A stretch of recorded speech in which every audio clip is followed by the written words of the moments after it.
Welcome to Friday Friends, RI Elder Info's weekly look at the organizations and individuals providing resources for Rhode Island seniors, caregivers, and professionals.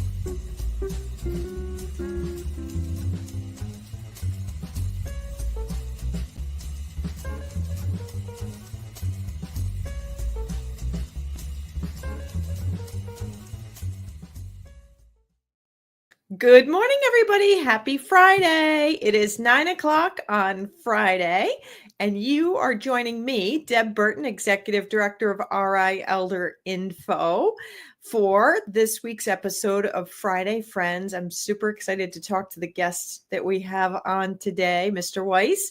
He has 4 decades of covering the aging beat across the nation. He has been named as one of the 100 most influential people by McKnight's Long-Term Care News, and we are lucky to have him here in Rhode Island. And I get to talk to him today. Super excited. Now, as you all know, RI Elder Info is a 501c3 nonprofit, so we could not bring you this show without the support of our sponsors and our donors. So a big thank you to Point 32 Health Foundation, Oak Street Health, United Healthcare, and 321 Media, with an especial shout out to McCarthy Law. Here's a message from McCarthy Law. Here at McCarthy Law, we practice in the areas of estate planning, long-term care planning, elder care law, and residential real estate. Our focus is really on providing peace of mind to our clients. If you're interested in scheduling a consultation with our office, you can feel free to reach out to us at 401-541-5540. You can also reach out via website at www.mccarthylawri.com. You also should check out our social media, both on Facebook, Instagram, and LinkedIn, for some helpful tips and tricks. Hey, Herb, how are you? Pretty good. I'm so happy to be with you on this show. Yes, I am flattered that someone who has received lots of awards for your coverage of what is happening on the national, the state, and the local levels for our older adults, that you've got time to come on Friday Friends. Well, I always have time for you. As a matter of fact, to your vast watching audience, every time I go to a meeting and see you, you're a walking encyclopedia. I am so impressed with you. Oh, thank you. I'll pay you later for that. Okay, $5. Okay. So, Herb, you've been covering this for about 4 decades, 40 years. Are there things that you're noticing have changed? Like, what's changed the most in the last 40 years that you've seen in covering the age beat? Well, I do feel that, first of all, you got to understand that in 1965, when Medicare and Medicaid came about, a lot of money, federal dollars, was pumped into the system to care for the elderly. We didn't really have nursing homes as we see them. Nursing homes were usually Victorian homes run by former military officers or veterans. And the federal government realized they needed to start regulating. And then I believe there was a report in the late 60s of deaths in nursing homes. And that's when Congress got very serious about regulating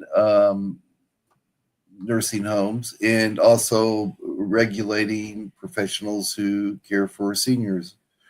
So the regulation and the growth in the professionalism of nursing homes started in the 60s and continues to today.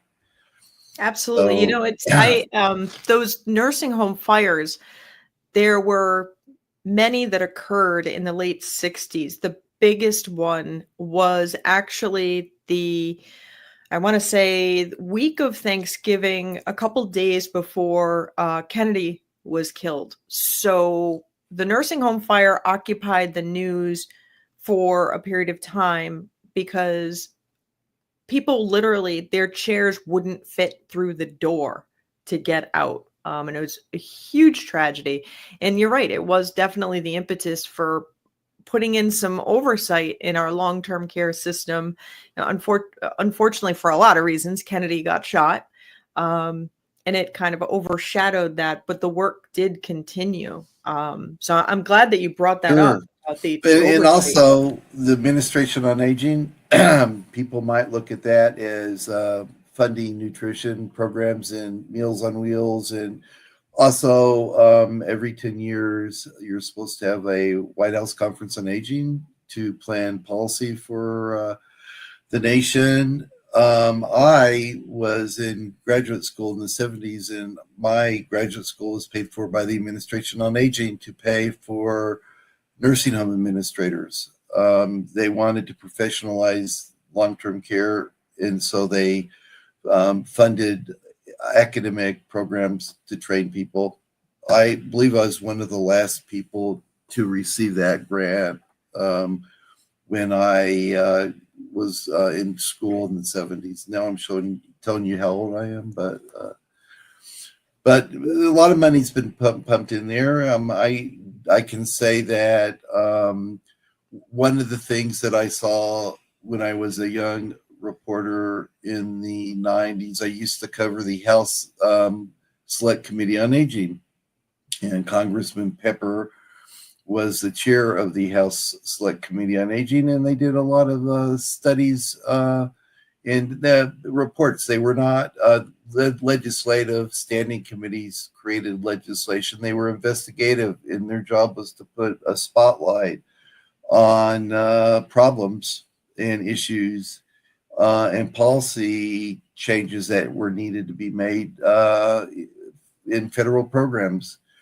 I do know that the retirement, the Alzheimer's, I think, became a household word from one of those hearings that they had.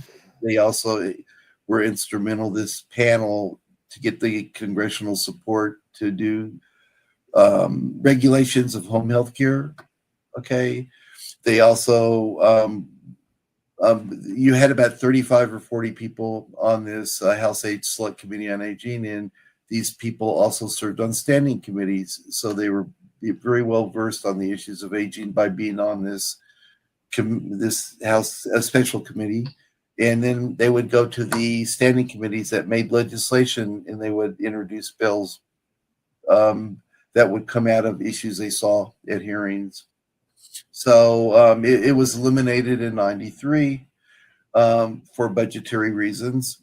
And Congressman Cicilline, for I believe 3 or 4 congressional terms, tried to bring it back, which was exciting, because if it would have happened, it would have been a major congressional committee that would have become established because of a Rhode Island congressman. He just couldn't do it because of politics.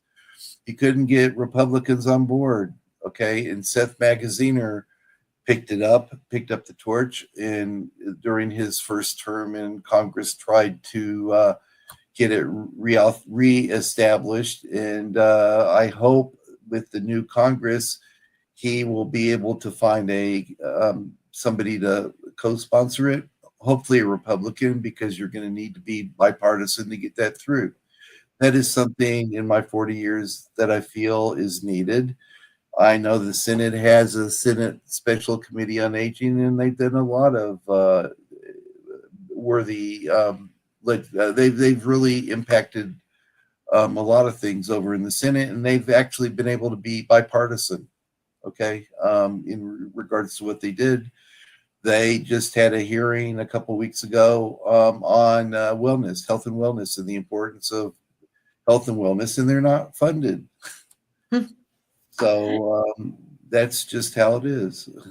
And sometimes Congress is penny wise and pound foolish. Well, yeah, there's that. Now, with our population aging, a larger proportion of our population are older adults.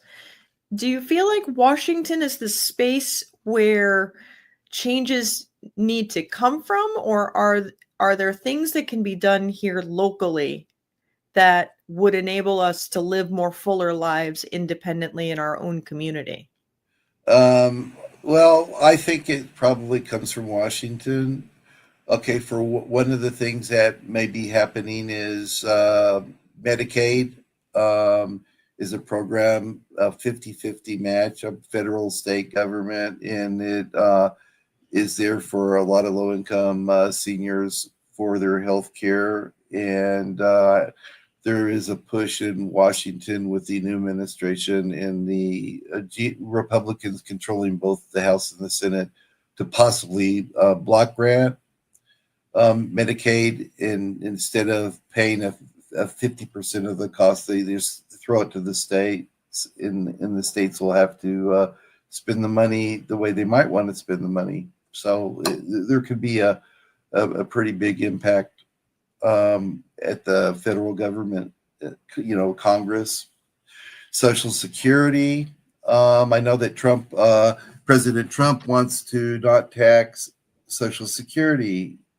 That's a nice motherhood and apple pie type of policy. And a lot of the 70 plus million seniors who get Social Security probably are saying, this is great.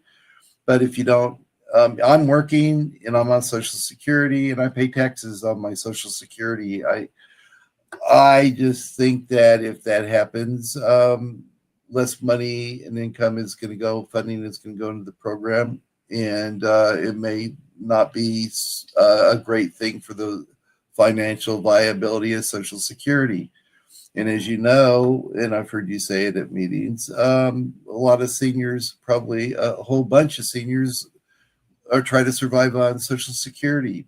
So Social Security, from the trustees report, they say the funds could be depleted by 2033. And then if that sort of happens, there's going to be a 20 to 30% cut in your Social Security payment every month. That's going to hit a lot of people in the pockets, and it all gets back to bipartisanship, where Congress needs to get it together on behalf of the taxpayer and work out a viable solution. Try a give and take.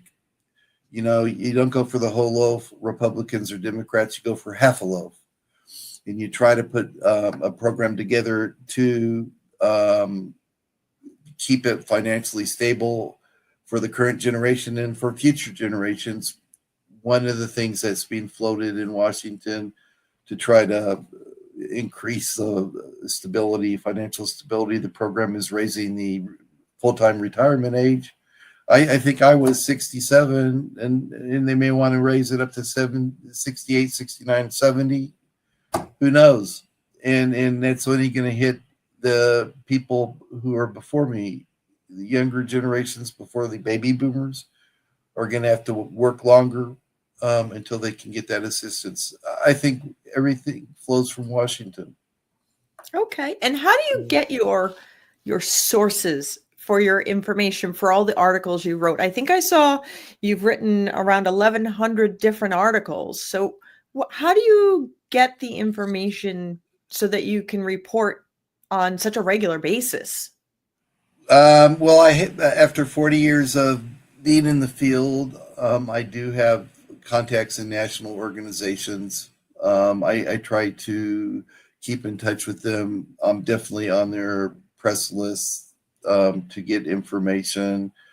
You got to read a lot, and that's basically it. I get all my information in Rhode Island from you and other providers and people who are advocates for seniors when I go to meetings, and I listen to you all talk because you're in the trenches. So that my articles are only as good as the people I interview who are the experts, actually. So there you go. Now, if people wanted to read your articles, where do you publish? Can you share that with the folks? Sure. Okay. You can go to my blog, herbweiss.blog, HERBWEISS.blog, BLOG. scroll down and it'll say, put your email in here if you want to follow, and then press the button, and you'll get my articles every week. My articles also appear in Rhode Island News Today on Mondays, and also Blackstone Valley Call-in Times on Mondays. They also appear monthly in Senior Digest as the cover story. And I've been writing the cover story for Senior Digest for 16 years. Wow. Well, since maybe not 16 years, but since 2016. Okay. I've been writing my column in the Blackstone Valley Call-in Times since 2012. Okay. And that's weekly.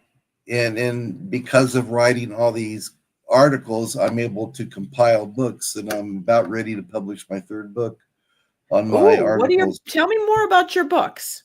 You're already on your third one, so you've got a trilogy.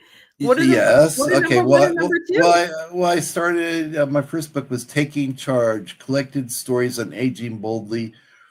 So what I wanted to do is try to pull articles that would help people be able to ease into their later lives and prepare them and to age boldly. And then my second book was Taking Charge, Volume 2, More Stories on Aging Boldly. And my third book is called Taking Charge, Volume 3, Lots More Stories on Aging Boldly. Is that pretty good? And then they're compilations of my articles. In my articles, I interview while I interview Washington people, I always try to localize stories and to